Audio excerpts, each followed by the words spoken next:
इसलिए आप लोग शिक्षा के महत्व को समझिए। और विश्व में ख्याति पाया हुआ हमारा देश है, और आज भी अगर कोई प्रकाश है तो लाइट ऑफ एशिया के नाम पे बुद्ध को जानते हैं, बाबा साहब अम्बेडकर को जानते हैं, और दुनिया में लोगों को नहीं जानते हैं, बाबा साहब अम्बेडकर के बाद के नारायण को जानते हैं। तो इसलिए आप लोग ध्यान देकर जब पढ़ेंगे तो चाहे जितना कोई संकट पैदा करे, जो पढ़ने की दृढ़ इच्छा दृढ़ संकल्प लेगा वो आगे बढ़ेगा। जो आगे बढ़ जाएगा तो उसके नतमस्तक हो जाएंगे। जो आपको रोकने के लिए प्रयास करेंगे वही आपका बड़े मन पे सम्मान भी करना शुरू करेंगे। इसलिए हम लोगों को पढ़ने की जरूरत है। जो आयोजक कमेटी है, मैं उन्हें हृदय की गहराइयों से धन्यवाद देता हूँ कि आप लोगों ने बहुत ही खूबसूरती से इस मंच को साज सज्जा के साथ जो है और बड़े ही शालीनता से आप लोग प्रोग्राम करवा रहे हैं। और सभी आज इस कार्यक्रम में आए हुए अतिथिगण एवं आप लोग बहुत देर से यहाँ बैठे हुए सभी साथीगण हैं, मैं सभी को हृदय की गहराइयों से धन्यवाद देता हूं। साथियों, जो विषय वस्तु बनाया गया है बहुत गंभीर मंथन करके विषय में बनाया गया हुआ है। भारत में शिक्षा की वर्तमान स्थिति एवं भविष्य क्या है। तो यदि वर्तमान में भारत की शिक्षा व्यवस्था अगर आप देखते हैं तो आपको पूर्व में भारत की शिक्षा की व्यवस्था थी उसको आपको नजर डालना पड़ेगा। तब तुलनात्मक अध्ययन होने के बाद ये पता चलेगा कि आज की शिक्षा व्यवस्था क्या है। जब आप पूर्व की शिक्षा व्यवस्था की बात करते हैं तो दुनिया में भारत जिस कदम को उठाया था, विश्व गुरु का ख्यात लिया, आज तक दुनिया में कोई भी विश्व गुरु का उपाधि प्राप्त नहीं कर पाया। लेकिन वर्तमान में यदि हम देखते हैं तो भारत की शिक्षा व्यवस्था इतनी दयनीय हो चुकी है कि आप देखते हैं कि जो प्राइमरी एजुकेशन सिस्टम है उसको ही एकदम करप्ट कर दिया गया, एकदम खत्म करने की रणनीति पे काम किया। और ये सरकार के द्वारा प्रायोजित ढंग से कराया गया।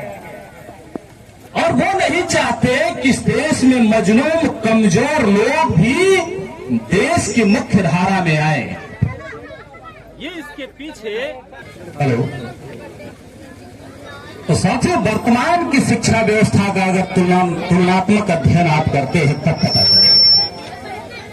अगर आपको आकलन ही नहीं है कि हम कहां जा रहे हैं तो आप जा कहां रहे हैं। जब आपको जानकारी नहीं तो कोई कहीं भी लेके चला जा सकता। अभी वर्तमान में संत के पटल पे एक सवाल पूछा गया कि भारत देश में कितने शिक्षण संस्थान है। तो शिक्षण संस्थान, ये रिपोर्ट आया कि 15 लाख लगभग शिक्षण संस्थान है।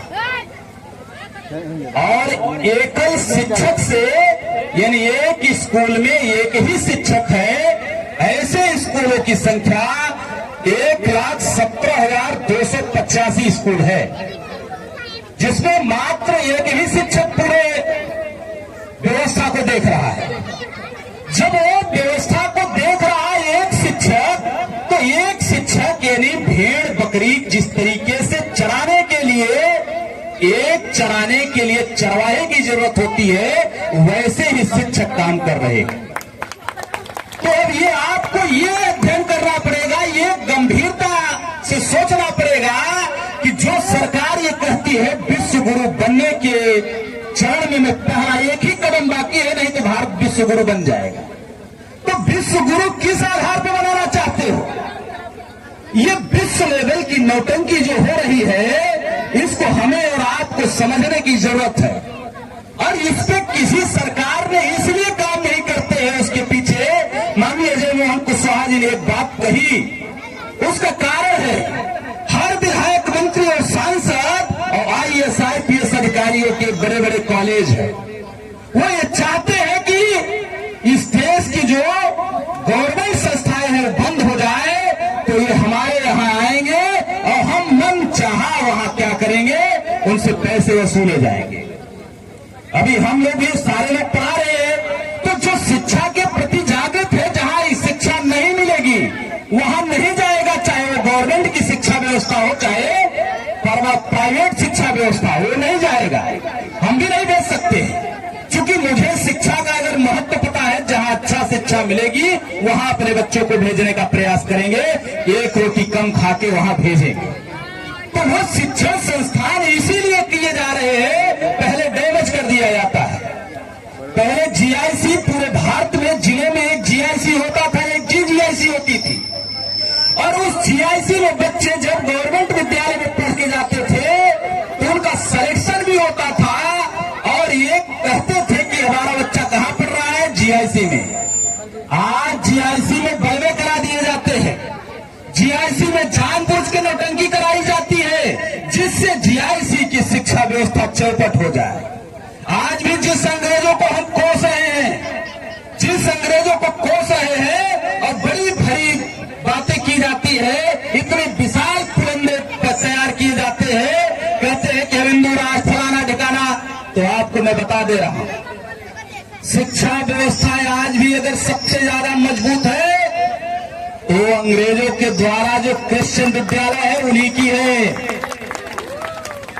पहले नंबर पे।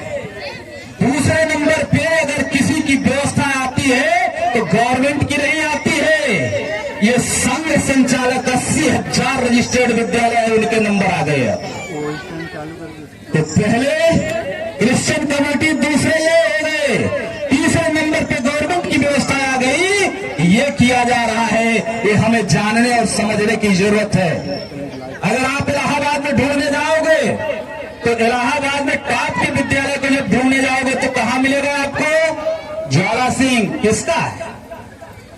तो ऐसे ही ज्वाला देवी, तमाम जो चीजें देखेंगे उनके हैं। आप सीबीएसई जी को देखेंगे, आप बाबा भैया के स्कूल को देखेंगे, तमाम जो देखेंगे क्रिश्चियन मिशनरी स्कूल देखेंगे, या तो संघ के स्कूल देखेंगे, सरकार के स्कूल को जानबूझ के डैमेज कर दिया गया। आप जीआईसी को, जीजीआईसी को देखिए, तमाम संस्थानों को देखिए, तो ये जो किया जा रहा है जानबूझ के किया जा रहा है कि जितना ज्यादा अज्ञानता होगी उतना ज्यादा आपके ऊपर हुकूमत करने का आसान साधन होगा। तो ये हमें जानने और समझने की जरूरत है, और सरकार इसीलिए उदासीन है। लेकिन इसका परिणाम क्या होगा, मैं परिणाम बता रहा हूं। जब गांव में आग लगती है तो कुछ लोग सोचते हैं हमें आग से कोई दिक्कत नहीं, आग लगाने वाले में भी होते हैं। जब आग की लपटें आती है तो वो भी जल जाती है। अब एक मैं आपको उदाहरण बता रहा हूं, पूरा गांव अगर पागलों का हो जाए और एक बहुत अच्छा समझदार इंसान हो जाए, उसका बड़ा बंगला हो जाए, और जिस दिन पागलों का मन सनक गया तो बंगले का हश्र क्या होगा, बंगले का हश्र क्या होगा। एक एक ईंट अगर उखाड़ के ले गए तो सारा बंगला भी धराशायी होगा। तो ज्यादा, जितना ज्यादा इस देश से पागल तैयार करोगे, अपनी कब्र खुद ही खोदोगे। और इस देश में जब भी कोई जागृति के काम करता है तो निश्चित तौर पर चाहे जिस समुदाय का हो उसके ऊपर जो है आघात करने के लिए काम करते हैं। एक नाम मैं आपको बता रहा हूं, हजारी प्रसाद द्विवेदी जी का नाम आपने सुना होगा। उन्होंने एक किताब लिखा, अशोक का फूल। अशोक के फूल में उन्होंने स्पष्ट कर दिया, इस व्यवस्था को उन्होंने स्पष्ट कर दिया, और उन्होंने कहा जितना जल्दी हो अपने अंदर सुधार लाओ, नहीं तो अगर ये अपने आप सुधर गए तो फूंक मारेंगे तो उड़ जाओगे। तो सुधरने की बात कह रहे हैं, सभी को बराबर अवसर दिया जाए और सबको आगे बढ़ने के लिए एक अवसर प्रदान किया जाए। जिसकी इच्छा हो जहां तक आगे दूरी तय करना हो कर सकता है। अब क्यों पढ़ना जरूरी है ज्यादा, बच्चों को ज्यादा तार्किक होना क्यों जरूरी है, मैं एक उदाहरण बता रहा हूं। एक बार कुछ प्लानेट लोगों ने तय किया किया, धार्मिक संस्था के लोगों ने भारत में तय किया कि ये काम करेंगे। वो काम क्या करना है? उस समय जो निनुआ जानते हैं ना, वो 40 रुपए किलो था। तो उस साल पत्ते पे कीड़े आ गए। उन्होंने कहा नाग देवता कहां आ गए हैं? अब आ गए हैं लौकी पे आ गए, कोहड़े के पत्ते पे आ गए, निनुआ पे आ गए, तरोई पे आ गए, ये सब पे आ गए। तो सब ने कहा अब जो खाएगा वो पाप का भागी हो जाएगा। अब खाना ही बंद कर दिया। तो जो निनुआ 40 रुपए किलो था, जो लौकी 20 रुपए की एक थी, वो सब फ्री में फेंके जाने लगे। तो जब फेंके जाने लगे तो बड़े बड़े जो दानवीर थे फेंक देते थे। जो भिक्षाटन करने वाले लोग थे वो सब बटोर के रात को घर में आते थे और रात भर सब्जी खाते थे, खूब मोटे होने लगे और हमारे लोग पतले होने लगे। तो ये बात मैं एक उदाहरण से इसीलिए कह रहा हूं कि ये इसलिए कह रहा हूं कि ये सब शिक्षा के महत्व को समझने की जरूरत है। तो शिक्षा के महत्व को समझने की जरूरत है और बहुत ज्यादा तार्किक होने की जरूरत है। तो इसलिए आपको और एक बात बता के मैं अपनी बात को समाप्त करना चाहता हूं। साथियों,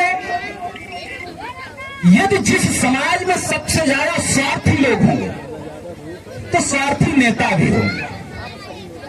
तो समाज को स्वार्थी होने से बचाइए कि 1 रुपए, 2 रुपए, 5 रुपए, 10 रुपए में अगर अपने आप को बेचने के लिए जो समाज तैयार होता है तो नेता भी उसी कैटेगरी का तैयार होगा। आप ईमानदार और अच्छे लोगों को बार बार चयन करते रहिए, प्रयोग करते रहिए, तो बहुत कुछ हो जाएगा। तो इसलिए आप लोग शिक्षा के महत्व को समझिए। और विश्व में ख्याति पाया हुआ हमारा देश है और आज भी अगर कोई प्रकाश है तो लाइट ऑफ एशिया के नाम पे बुद्ध को जानते हैं, बाबा साहब अम्बेडकर को जानते हैं और दुनिया में लोगों को नहीं जानते हैं। बाबा साहब अम्बेडकर के बाद के नारायण को जानते हैं। तो इसलिए आप लोग ध्यान देकर जब पढ़ेंगे तो चाहे जितना कोई संकट पैदा करे, जो पढ़ने की दृढ़ इच्छा, दृढ़ संकल्प लेगा वो आगे बढ़ेगा। जो आगे बढ़ जाएगा तो उसके नतमस्तक हो जाएंगे। जो आपको रोकने के लिए प्रयास करेंगे वही आपका भरे मन पे सम्मान भी करना शुरू करेंगे। इसलिए हम लोगों को पढ़ने की जरूरत है। आप लोगों ने मेरी बात को सुना, इसके लिए धन्यवाद। जय भारत, जय संविधान। बहुत बहुत धन्यवाद मनोज सर। शिक्षा व्यवस्था और सामाजिक व्यवस्था में शिक्षा का क्या महत्व आपने बड़े बखूबी ढंग से समझाया। आशा हमारे बच्चों को और